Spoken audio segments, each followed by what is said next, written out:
মৰিকলং প্ৰগতি সাহিত্য সভাৰ সৌজন্যত ৰূপালী জয়ন্তী বৰ্ষৰ উৎসৱৰ সভাত এখনি গ্ৰন্থ উন্মোচন কৰা হয়।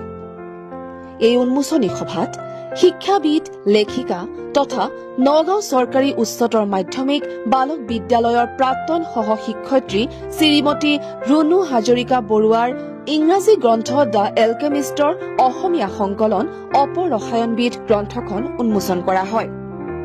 এই কিতাপখন উন্মোচন কৰে নগাঁৱৰ আঞ্চলিক কাৰ্যালয়ৰ সম্পাদক শ্ৰীযুত ৰেৱত কুমাৰ হাজৰিকাই।